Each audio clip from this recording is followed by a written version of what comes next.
Bonjour à toutes, bonjour à tous. Je suis ravie de vous retrouver pour commenter le biathlon aujourd'hui. Alors à mes côtés, on a Maëlys. Bonjour Maëlys. Bonjour Cassandre, pardon, bonjour tout le monde. Est-ce que tu es excitée à propos de cette course? Et oui, la première poursuite de cette saison. Alors on va tout vous expliquer évidemment, on va tous vous rappeler ce que c'est le biathlon et ce que c'est la Coupe du Monde et où est-ce qu'on est aujourd'hui. Alors le biathlon, donc c'est un sport individuel, hein. Il regroupe deux disciplines. On a donc d'un côté le ski de fond et donc les biathlètes pratiquent ce que l'on appelle le skating. C'est une sorte de pas de patineur. Et ensuite donc s'allié au ski de fond, on a le tir à la carabine. Et le principe, c'est alterner un tour en skating, puis un tir, pardon, où il faut blanchir les 5 cibles. Alors sur ce pas de tir, donc les biathlètes s'installent voilà, après un tour en piste, et ils s'installent donc sur un tapis qui se situe à 50 mètres des cibles qu'ils vont devoir tout simplement oui, voilà, blanchir, réussir à toucher.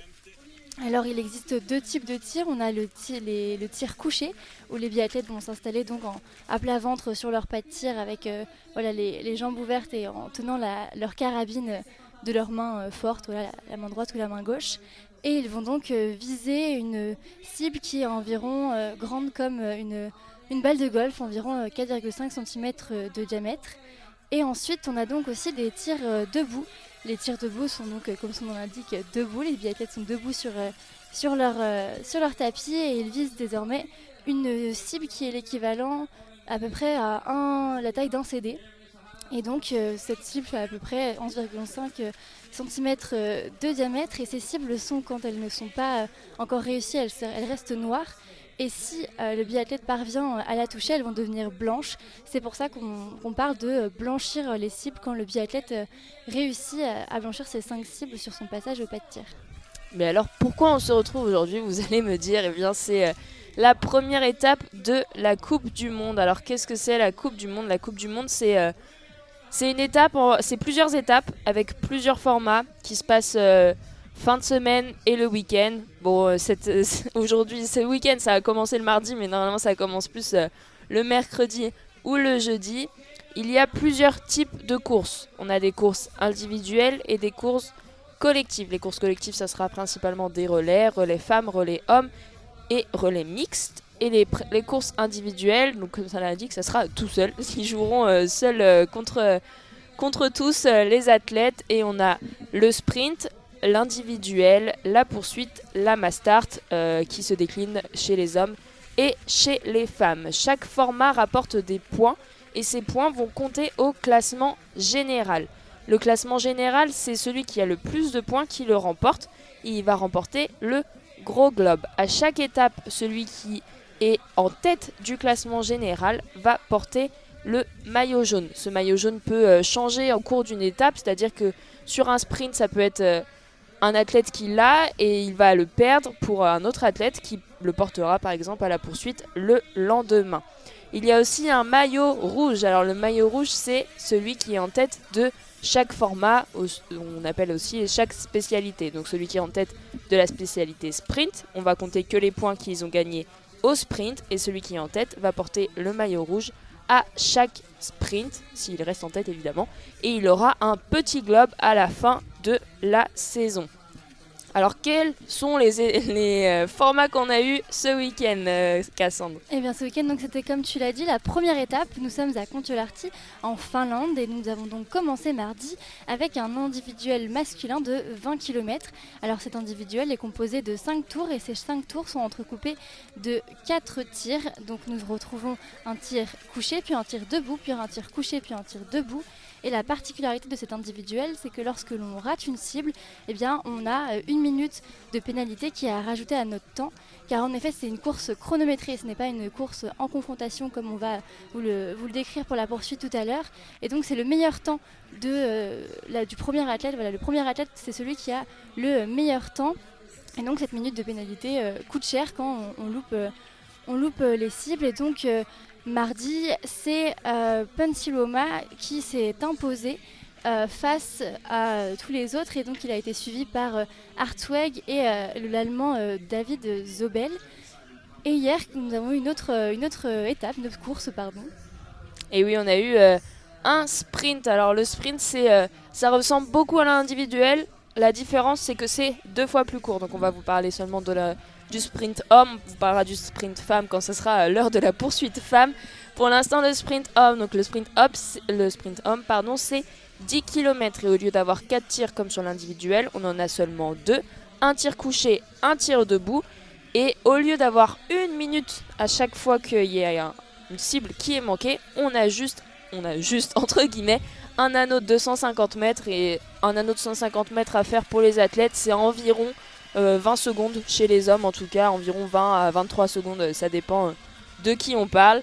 Et se sont imposés au sprint Johannes Beu. Johannes Beu, c'est un peu une légende du biathlon. C'est celui qui est venu se frotter à Martin Fourcade quand le Français était à son max, au sommet de son arme. Son art, pardon, pas son arme. Et en second, on a eu un nouveau Norvégien, Sturla Leigrid. Et en troisième, on a un Allemand, Roman Ries. Alors, je vais vous donner directement le temps entre ces 3 athlètes parce que ça va être important pour la course d'aujourd'hui. Johannes Beu a donc terminé avec le meilleur temps en première position. Sturla Leigrid est arrivé 10 secondes derrière Johannes Beu. Et Roman Ries, 28 secondes derrière Johannes Beu. On fait toujours en fonction du premier et pas en fonction de la personne qui est devant nous.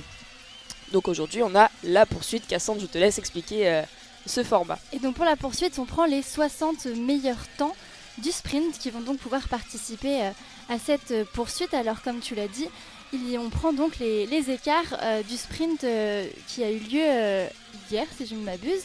Et donc, Johannes Beu va donc partir tout seul en tête. Et il aura 11 secondes d'avance sur son compatriote Leigrid. Donc voilà, comme elle vous l'a expliqué, Maëlys, il a gagné ses 11 secondes hier lors du sprint.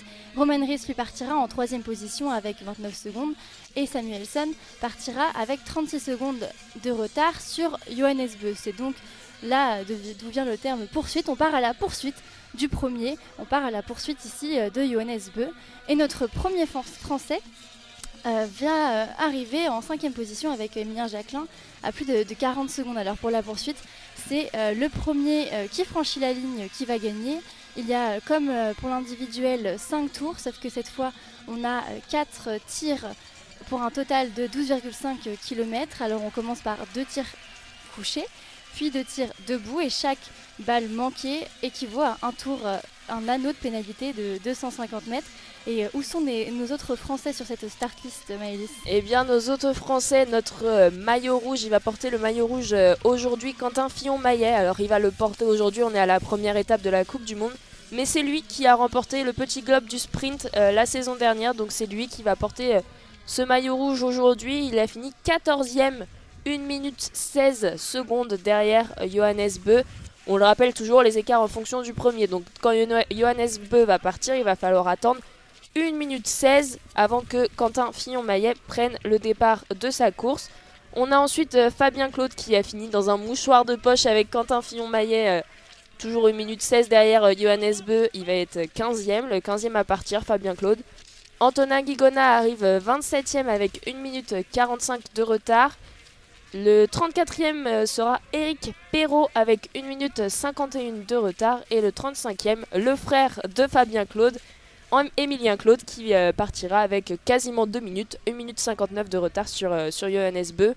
On a aussi des petits favoris à suivre, et notamment Martin Ponsiluoma, celui qui a gagné à l'individuel en début d'étape. Il va être dangereux aujourd'hui, il va être à la poursuite de Johannes Beu à 1 minute 14 derrière ce dernier, le Suédois Martin Ponsiluoma, qui partira en 13e position juste avant Quentin Fillon-Maillet. Ils sont à 1 point au classement général, Johannes Beu et Martin Ponsiluoma. Et c'est donc Johannes Beu qui va porter le maillot jaune. C'est lui qui pour l'instant est en tête du classement général. Et donc il y a peut-être de fortes chances pour qu'aujourd'hui le maillot jaune change d'épaule si Johannes Beu ne gagne pas cette course et que Martin Ponsiluoma ou d'autres biathlètes font une meilleure course. On est maintenant au départ de la poursuite, ça va commencer dans 10 secondes avec Johannes Beu qui comme vous l'avez compris, va s'élancer en première position. Emilien Jacquelin, on vous le rappelle, premier français à 40 secondes. Alors que tous les biathlètes sont dans les partillons de départ, il y a 4 lignes pour permettre à tout le monde de partir au bon moment. Et c'est parti d'ailleurs pour Johannes Bö, ça y est, le maillot jaune s'élance, il a le numéro 1 puisqu'il a fini premier hier. Et il va donc être en position du chassé aujourd'hui. Et c'est déjà le départ du second qui vient à sa poursuite. C'est Laigrid qui essaye de rattraper son coéquipier norvégien. Laigrid qui part avec quelques secondes de retard, alors que là c'est l'Allemand Roman Ries qui prend le départ. Donc Laigrid qui était dans la deuxième ligne, Roman Ries qui était dans la troisième ligne, et maintenant c'est Samuelsson, le quatrième du sprint, qui prend le départ dans la quatrième ligne. Et Emilien Jacquelin quasiment juste après, 2 secondes après, qui part. Et il va essayer peut-être dès ce premier tour de rejoindre Sebastian Samuelsson. Ça pourrait être un atout pour essayer de skier à 2 et de reprendre du temps sur ceux qui sont partis un petit peu isolés devant. Alors on va vous expliquer un petit peu en quoi consiste un petit peu ce circuit de Kontiolahti en Finlande. Cassandre, je te laisse expliquer les petites difficultés en ski. Eh bien là, donc, on voit les athlètes partir sur du plat. Ils vont faire donc du intense, c'est-à-dire qu'ils font une poussée de bâton sur une poussée de jambes, une poussée de ski. Ils partent à fond, à l'image là de Quentin Fillon-Maillet qui vient de partir.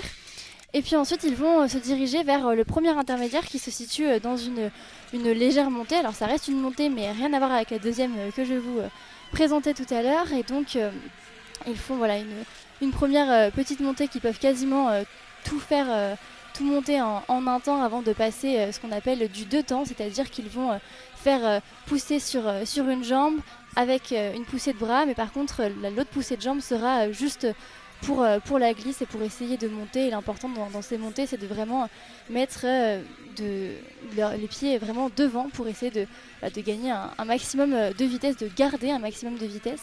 Et après ce premier intermédiaire, donc voilà, ils vont légèrement redescendre pour arriver à une énorme montée très très très raide qui fera sans doute beaucoup de dégâts pour les gabarits assez fins, assez fluets qui sont en général typés plus pour l'endurance et pour faire des différences en montée.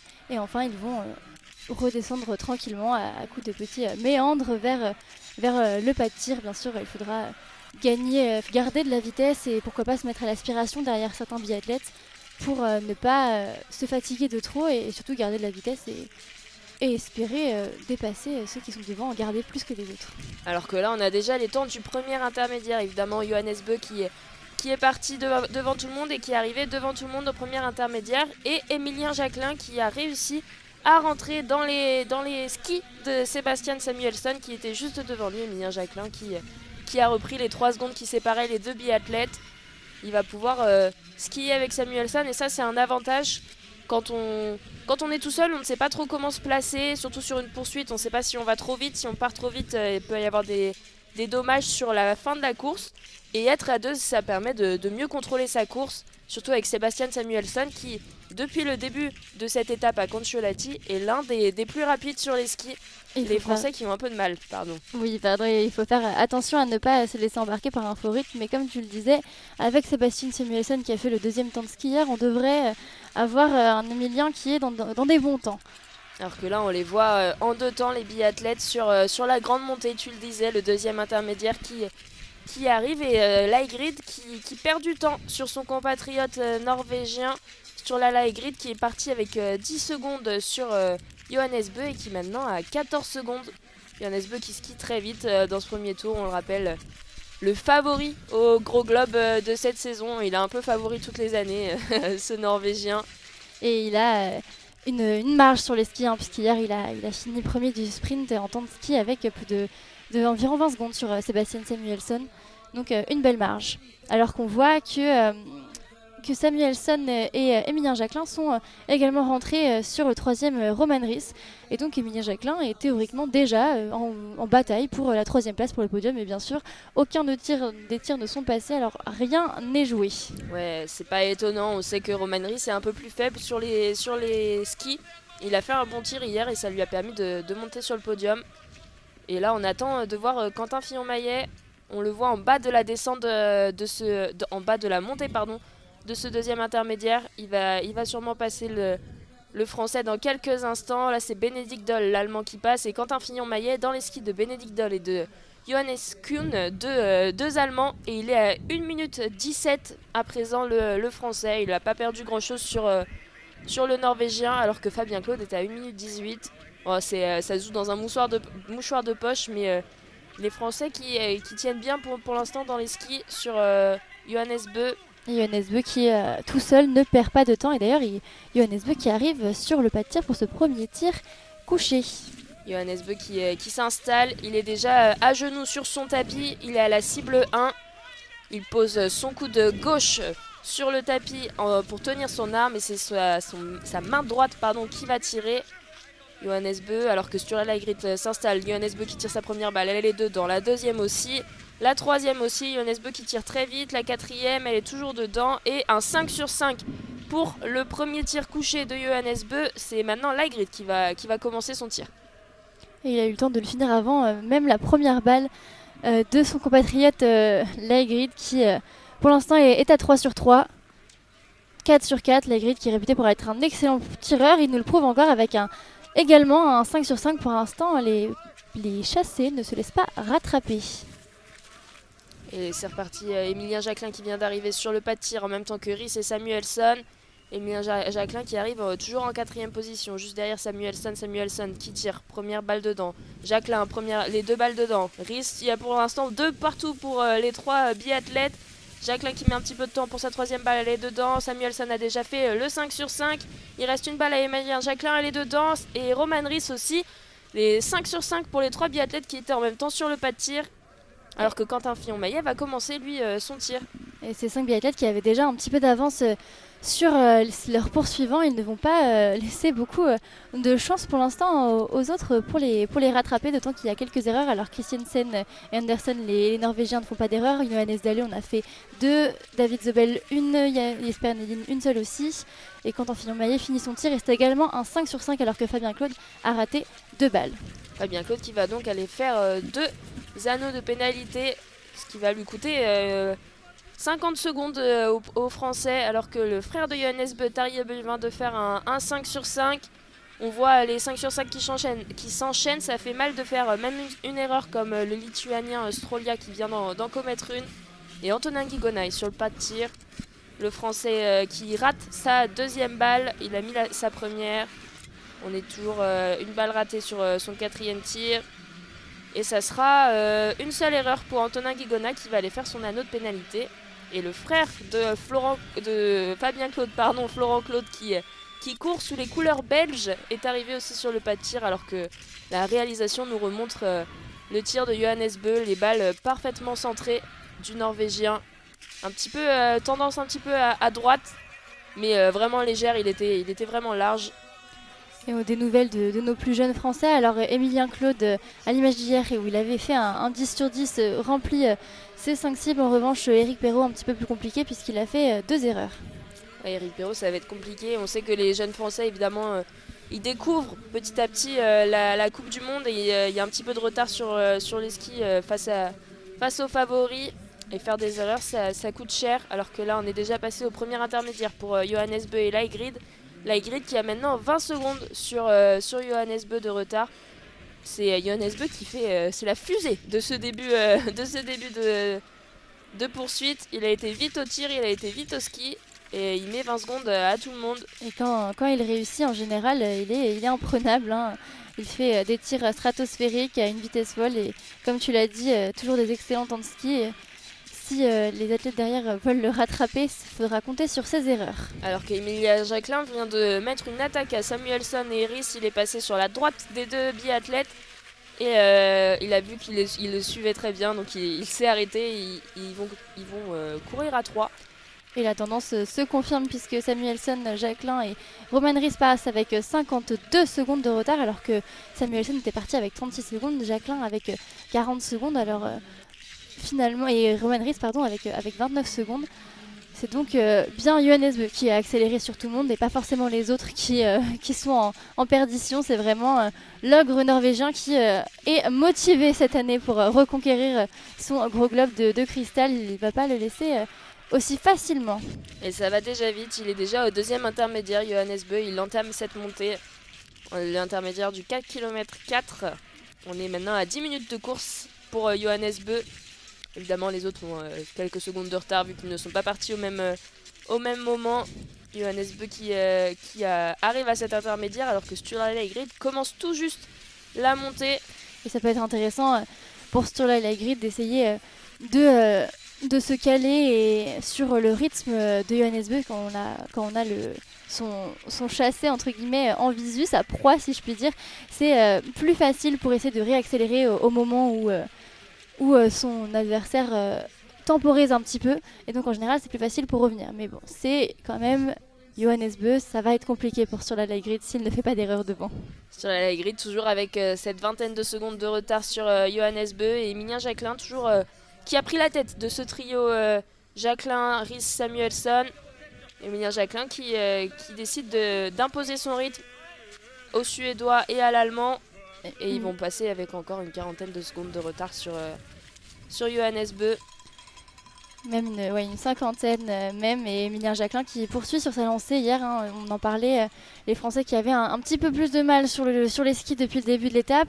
La petite éclaircie à ce mal généralisé dans l'équipe de France, c'est Emilien Jacquelin qui a quand même signé un excellent temps de ski hier, puisqu'il était à seulement 35 secondes de Johannes Bö, sachant que Johannes Bö a mis 20 secondes à Samuelsson. Il était qu'à 15 secondes de Sebastian Samuelsson, ce qui reste un excellent temps de ski. Et là on voit les autres concurrents qui passent alors qu'on est déjà à plus d'une minute dès la 6ème place. Andersen, un autre Norvégien, ils font vraiment du mal les Norvégiens en ce début de saison, qui a 1 minute 12 à la 6ème place. Et Quentin Fillon-Maillet qui passe 8ème, il a gagné 6 places le français après le premier tir. Et évidemment Johannes Bö qui arrive déjà sur le pas de tir, il est en train d'aller vers sa cible numéro 1. Donc on tire à la cible de son maillot, donc il a le maillot numéro 1. Ça c'était pour le premier tir, et pour le deuxième tir on tire à la position à laquelle on arrive, et il est toujours premier, donc il va toujours se placer à la première cible à laquelle il s'est entraîné. Et comme le premier tir, c'est encore un tir couché. Alors quand Johannes Bö s'installe, alors là il n'a pas de cache, mais quelques biathlètes ont un cache pour ne pas un cache sur un de leurs deux yeux pour ne pas se faire surprendre par déconcerté. Et Johannes Bö qui est déjà à 3 sur 3, 4 sur 4, ça va vite pour le favori, 5 sur 5, et voilà, c'est plié. Maintenant, Lægreid n'a même pas eu le temps encore de tirer sa première balle. Pour l'instant, Johannes Bö vole littéralement sur cette course. Lægreid qui va essayer de l'imiter avec donc un 3 sur 3 pour l'instant, 4 sur 4. Et malheureusement, la quatrième... Ah non, elle est dedans, c'est tout bon. La simulation a eu du mal à se blanchir. Alors évidemment, quand les biathlètes s'installent, la carabine est dans leur dos, donc il faut qu'ils la placent devant, qu'ils mettent le chargeur dans la carabine, donc ça met un petit peu de temps. Là, le trio de poursuivants est arrivé, Jacquelin, Samuelsson, Riis.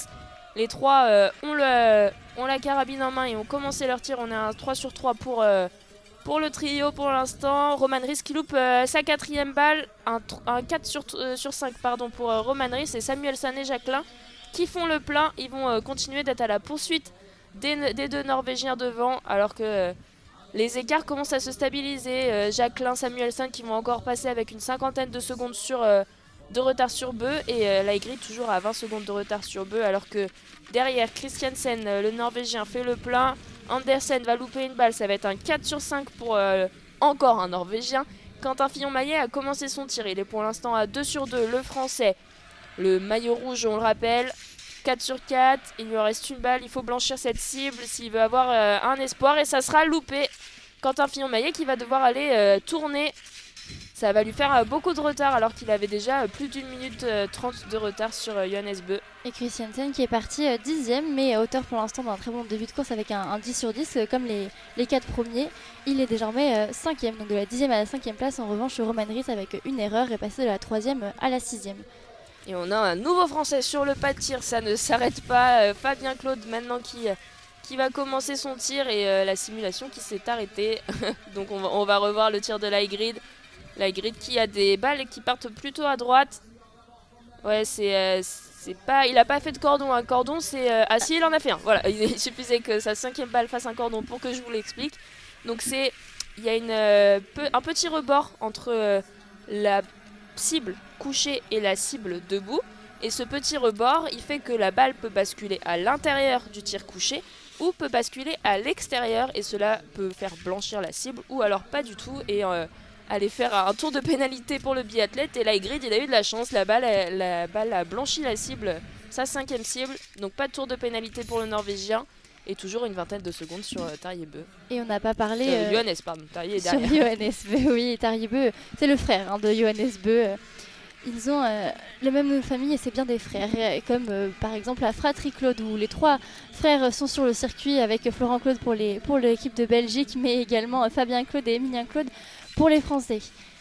Et on n'a pas parlé, donc je le disais, du vent sur le pas de tir qui peut parfois être un facteur important de leur tir, et donc il faut faire avec. Ils ont des fanions rouges devant chaque cible. Alors sur un pas de tir, il y a 30 cibles, et donc devant chaque cible on retrouve un fanion rouge qui indique le temps comme un drapeau en fait finalement, et les athlètes doivent essayer de rééquilibrer leur tir suivant le vent. Alors ils ont bien sûr fait des réglages auparavant, mais le vent a pu changer entre ces réglages d'avant-course et la course, et le vent peut même changer pendant la course, et pour ça ils ont des indications de leurs entraîneurs qui donc après leur tir positionnent des petits aimants sur une tablette qui représente la cible et leur montrent quand ils sont en train d'effectuer leur tour sur la piste pour qu'ils se situent un petit peu, et si besoin ils peuvent effectuer ce qu'on appelle des clics. Alors les clics vont permettre de recentrer un petit peu la carabine pour que la balle soit plus centrée dans la cible, et donc éviter de faire des erreurs et de ne pas blanchir la cible. Alors ces clics, c'est seulement quelques petits millimètres, mais ça fait toute la différence parfois. Alors que là, on a encore Johannes Bø en tête de cette course. Johannes Bø qui va se diriger pour le premier tir debout de la poursuite. Alors le tir debout, c'est un petit peu plus risqué, alors que là, on voit justement les consignes du coach norvégien à Johannes Bø. Juste après l'intermédiaire, il y a tous les coachs de toutes les équipes qui sont placés, c'est-à-dire que c'est très délimité évidemment les zones où ils peuvent se placer. Et ils sont là, et ils vont donner les consignes, et ils vont montrer les cibles à leur biathlète. Et oui, le premier tir, je le disais, qui est beaucoup plus risqué que le tir couché, tir debout, qui est plus risqué que le tir couché, pardon, parce qu'il n'y a pas d'appui, c'est-à-dire que quand on est couché, les coudes sont sur le tapis. Quand on est debout, les coudes, faut les tenir soi-même, c'est les muscles qui les tiennent. Alors que on voit le classement et Quentin Fillon-Maillet qui est repassé à la 14e place après sa 5e balle loupée sur le second tir. Et sur le tir debout dont tu parlais, en général, ils essayent de poser leurs coudes un petit peu sur leur hanche. Ils sont entre guillemets un petit peu déhanchés quand ils commencent à tirer. Et donc c'est des tirs qui sont beaucoup plus combatifs. En général, on dit souvent qu'il faut réussir les couchés et qu'il faut se battre sur les debout. C'est le plus important. Et donc, comme tu disais, c'est entre guillemets plus compliqué à réussir que les couchés. Les couchés, c'est très technique. Le debout, c'est un tir combatif. Et c'est beaucoup plus influencé par le vent aussi, le tir debout, vu que la carabine peut plus facilement bouger. Et on est plus haut, évidemment, quand on est debout. Donc le vent est plus fort que quand on est au sol. Et là, on va voir ce premier tir couché avec toujours pas. Johannes Bø qui traverse le pas de tir pour aller s'installer à la première cible. Donc la première cible qui est la plus proche de la fin du pas de tir, de la sortie du pas de tir. Donc il faut traverser les 30 cibles avant que Johannes Bø arrive. Johannes Bø qui se place avec son pied gauche devant lui, son pied droit derrière lui, son coude gauche qui va venir s'appuyer sur sa hanche gauche pour tenir la carabine, et son bras droit qui va tirer. Johannes Bø, la première est dedans, bien centré. Il est un petit peu haut, Johannes Bø. Là, elle était un petit peu en bas à gauche et il va louper. La 4e, elle était en haut. Elle a touché le cordon et ça n'a pas basculé cette fois. Un petit peu comme je vous l'expliquais avec l'Hygrid, il se passe la même chose pour le debout. Et en parlant de l'Hygrid, ça y est, il est sur le pas de tir. Donc l'Hygrid, très très très bon tireur, révélation de l'année 2020. Il y a quand même un petit peu le vent, voire 5 km/h, 7 km/h de vent. C'est sans doute ce qui a pu causer l'erreur de Johannes Bö, mais en tout cas, ça ne semble pas déconcerter la grid. Si, sur la dernière, ça ne passera pas, c'est passé juste à côté. Ne va donc pas pouvoir rattraper Johannes Bö. C'était l'occasion ou jamais, mais Johannes Bö, ça y est, il est déjà sorti de son anneau de pénalité, alors que sur la light grid, il entre seulement et que Samuelsson et Émilien Jacquelin sont sur le pas de tir. Le français, donc Émilien Jacquelin, et le suédois Samuelsson vont commencer à tirer. Et on voit les deux qui ont des caches pour les yeux, comme on vous l'expliquait avant. Samuelsson a un cache sur l'œil droit et Jacquelin sur l'œil gauche. Jacquelin qui est à 4 sur 4 pour l'instant, alors que Samuelsson est à 2 sur 3, 2 sur 4 maintenant, et 4 sur 5 pour Samuelsson. Il va devoir aller tourner, alors qu'Émilien Jacquelin peut ressortir. Il va être proche de sur la light grid. Tout va se jouer sur le dernier tir pour le français, qui peut vraiment rattraper le norvégien. Et magnifique tir d'Émilien Jacquelin. Et alors il est connu pour faire ça passe ou ça casse. Et là c'est passé, il est allé extrêmement vite. Il avait fini son 5 sur 5 bien avant que son adversaire Samuelsson ait fini son 4 sur 5. Ce qui lui a donc permis de reprendre pas mal de temps sur la grid, même si la grid avait aussi tiré vite, mais il avait quand même fait un tour de pénalité. Et donc Émilien Jacquelin est sorti à seulement 10 secondes de sur la light grid. Est-ce que ça serait pas là notre premier podium français individuel de cette saison? On l'espère, il reste encore un tir pour l'instant. Émilien Jacquelin est un 15 sur 15, alors que tout le monde autour de lui est à 14 sur 15. Ouais, c'est une belle réussite pour Émilien Jacquelin, alors que là, Quentin Fillon-Maillet vient de louper sa troisième balle. Il va faire un 4 sur 5, le français. C'est dommage, il aurait pu remonter beaucoup de place, alors que là, il y a quelques erreurs devant lui. Toujours une ou deux erreurs pour les biathlètes. Et c'est Fabien Claude qui s'installe. Ouais, les courses à confrontation, c'est-à-dire que Samuelsson et Jacquelin sont arrivés en même temps sur le pas de tir. Les deux étaient côte à côte. Jacquelin a su mettre la pression à Samuelsson en tirant la première balle. Et ça a déconcentré ce dernier qui a commis une faute. Bien joué de la part d'Émilien Jacquelin. Et Fabien Claude qui fait un 5 sur 5. Il va pouvoir remonter le français dans le classement. Et sur ces tirs à confrontation, Martin Fourcade, donc, dont on parlait en avant-course, qui a gagné 7 fois le général de la Coupe du Monde, expliquait qu'il aimait bien respirer assez fort pour déconcentrer ses adversaires à ses côtés. Tout est bon pour essayer de faire louper une balle à son adversaire. Mais bon, c'est quitte double, hein. Il ne faut pas non plus que ça vous déconcentre et que donc vous loupiez votre propre tir. Quentin Fillon-Maillet qui est ressorti dans le top 10, le français. 10e à la suite de ce troisième tir. Et oui, mais Martin Fourcade, légende du biathlon français, maintenant à la retraite. Il fait partie du comité olympique français des JO 2024. Et Émilien Jacquelin qui est en train de revenir sur la light grid. Il a plus que 4 secondes de retard sur le norvégien, le français, au premier intermédiaire. Et on retrouve la fougue d'Émilien Jacquelin qu'on avait déjà vu à plusieurs reprises, mais notamment à 2 reprises lors des 2 précédents championnats du monde, puisque Émilien Jacquelin est le double champion du monde en titre de cette discipline, de ce format. La poursuite, alors il avait offert un duel spectaculaire avec Johannes Bö il y a 2 ans, et l'année dernière à Pokljuka, il nous avait fait une démonstration. Il avait fait un 20 sur 20 tout en classe, tout en rapidité. On espère que ça peut l'inspirer, un petit 20 sur 20 aujourd'hui, ça pourrait être sympa. À 20 sur 20, il faudrait que Johannes Bö loupe une balle si Émilien Jacquelin veut penser à la victoire. Et même s'il loupe une balle, le Norvégien, il a toujours 34 secondes d'avance sur le Français au premier intermédiaire, sûrement 30 au deuxième, vu que le Français est en train de revenir sur la grid qui a 30 secondes de retard sur Bö. Mais 30 secondes, c'est largement suffisant pour faire un tour de pénalité. Je vous le disais en début de course, un tour de pénalité, c'est 150 mètres, c'est à peu près 20 secondes pour quelqu'un comme Johannes Bö, voire moins s'il y met vraiment tout. Donc ouais, ça peut être, il faudrait qu'il en loupe 2. S'il en loupe 2, là, ça peut être très très ouvert pour le Français derrière. Alors que justement, on voit sur la light grid et Émilien Jacquelin en bas de la montée, alors que Johannes Bö vient déjà de terminer cette montée. Il a vraiment la victoire entre ses mains, Johannes Bö. Au bout de la carabine. C'est ça, s'il blanchit ses cibles, à coup sûr, elle gagnera. Ce n'est pas du genre à craquer dans le dernier tour, et avec l'avance qu'il a, ça lui suffira amplement. Elle pourra presque finir plus calmement. Mais rien n'est joué, hein. On l'a déjà vu faire des craquantes, Johannes Bö, tout comme même pour ses poursuivants qui, pour l'instant, ont fait des très beaux tirs. Mais il suffit qu'il y ait une rafale de vent ou qu'on passe à côté du tir pour que pour que ça soit fini, alors qu'on voit qu'Emilie Jacquelin tente tant bien que mal de remonter. La grid est à 32 secondes de Johannes Bö, alors qu'Emilie Jacquelin est à 36,8 pour être exact. Elle est presque 37. Il y a donc environ 5 secondes, on a l'impression qu'Emilie Jacquelin accuse un petit peu le coup après être revenue fort dans la première partie du circuit. La grosse bosse lui a fait du mal. Ouais, on le voit à son attitude, il est un peu penché vers l'avant, le français, tout comme Samuelsson, qui est maintenant quatrième, le suédois, qui a gardé sa place de quatrième d'ailleurs depuis le début. Il skie très vite, il est maintenant à 1 minute 13 derrière Johannes Bö.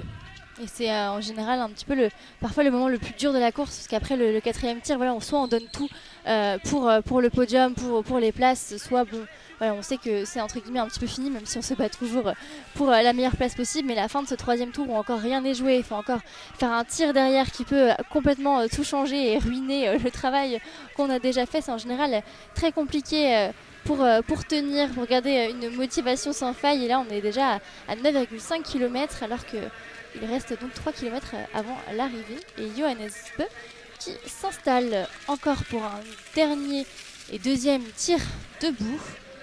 Il met sa carabine devant, il l'a passé de son dos à ses mains.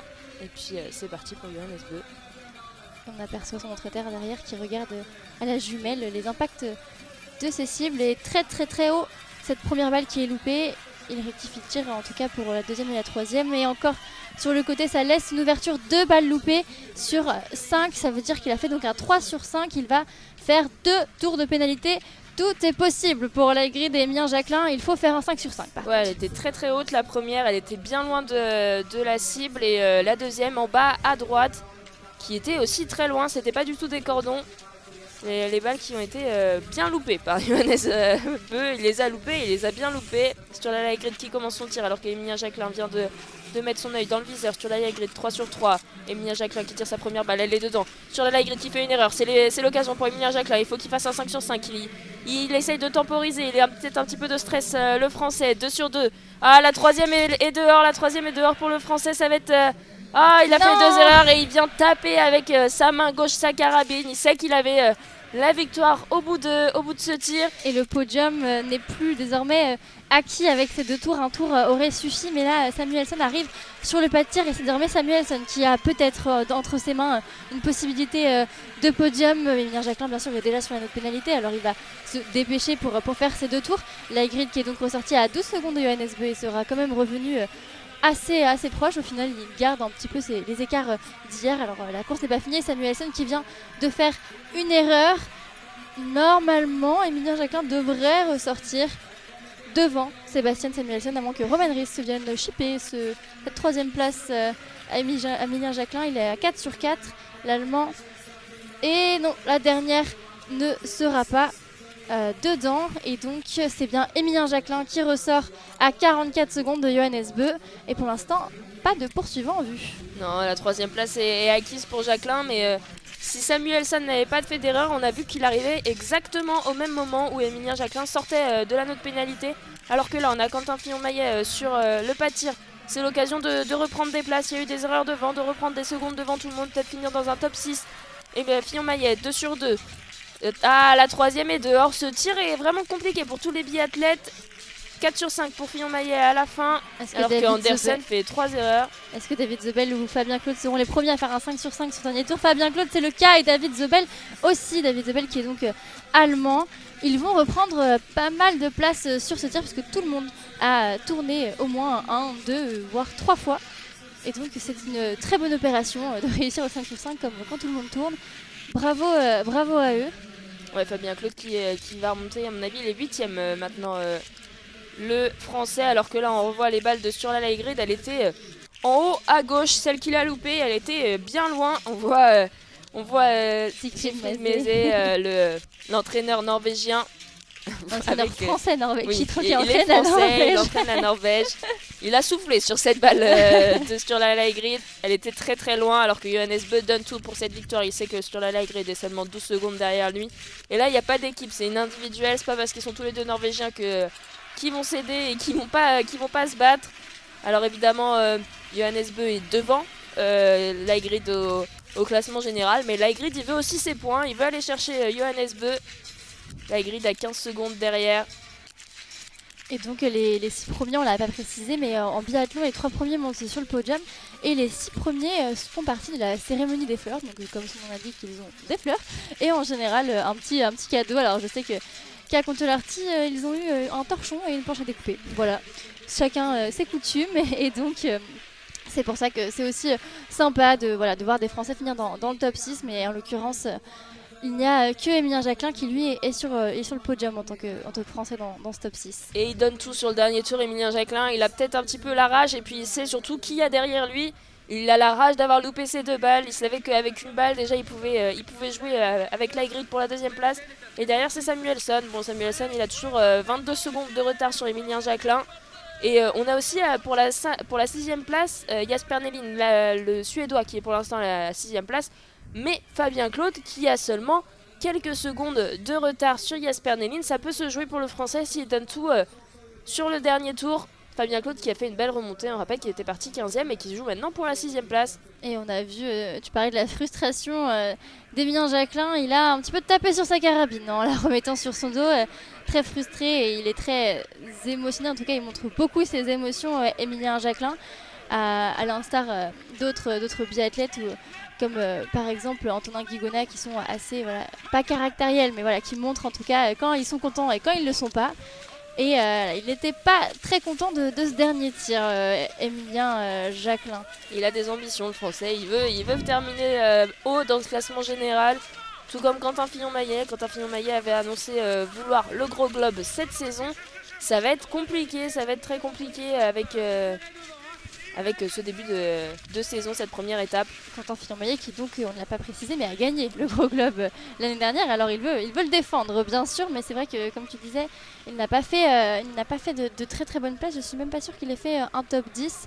Donc c'est un petit peu compliqué ce début de saison. En plus, l'IBU a changé son système de points et on a désormais 90 points pour la victoire et 75 points pour la 2e place. Et ce système est fait pour que ça bénéficie à ceux qui sont entre guillemets les plus victorieux et qui donc vont gagner plus de points parce qu'ils sont premiers. En fait, pour reformuler, la première place va être plus valorisée qu'auparavant, d'autant plus que les 2 moins bons résultats étaient avant enlevés pour le classement général et que désormais ce n'est plus le cas. Donc c'est vrai que c'est un mauvais début de saison, même si on en a l'habitude chez Quentin Fillon-Maillet qui est un petit peu toujours en mode diesel et meilleur sur les 2e et 3e semaines de compétition à la suite.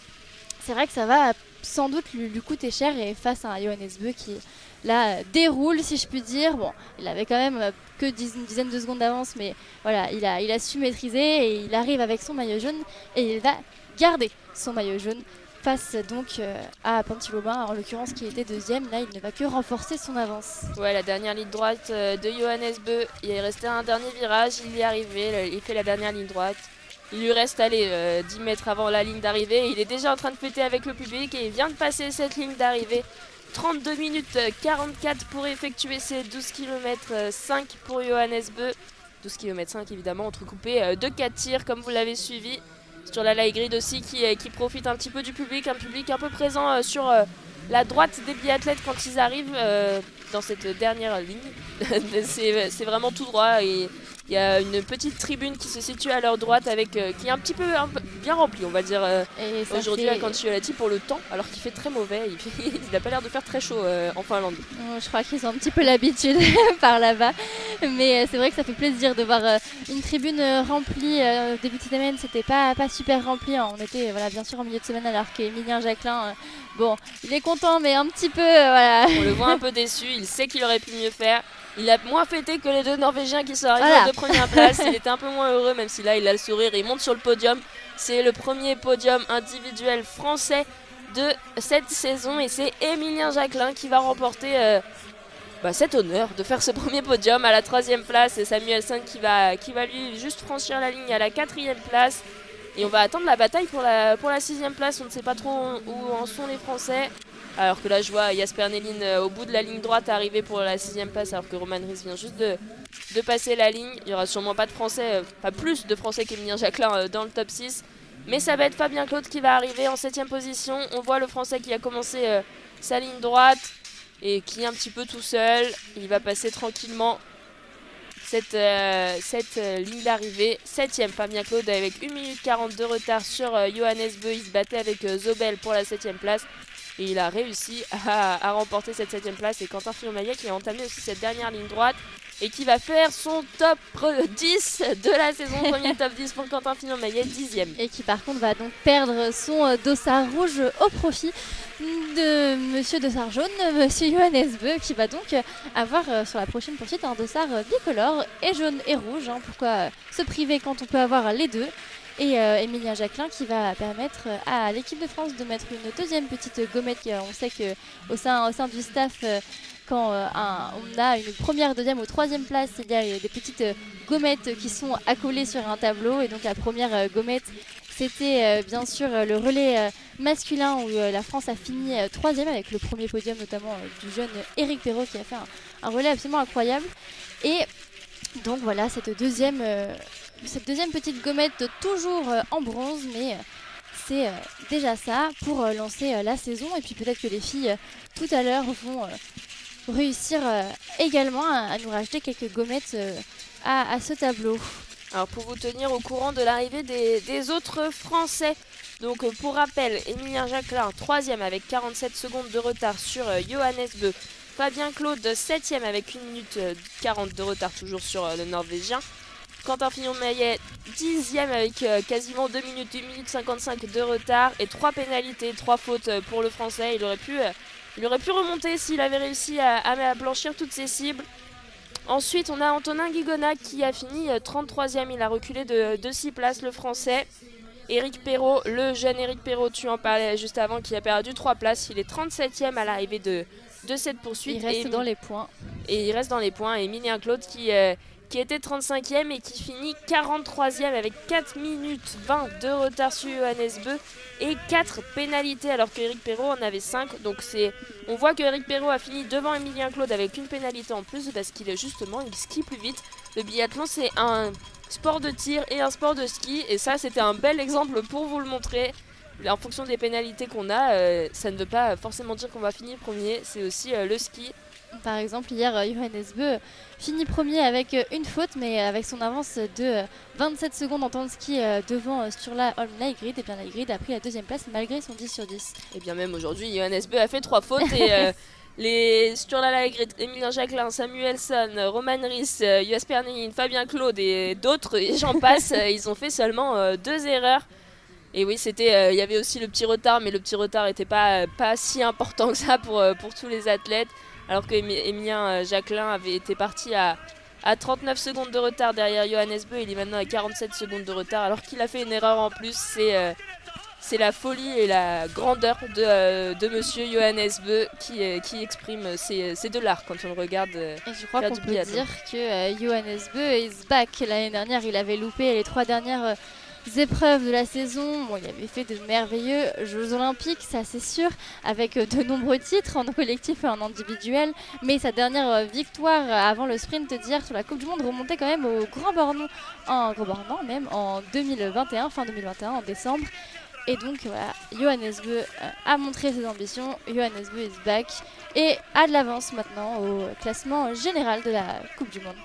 Et ben voilà, c'est la fin de la première étape pour les hommes. Il nous reste évidemment la poursuite femmes que vous allez pouvoir suivre sur les réseaux, sur YouTube, ASA France, pardon.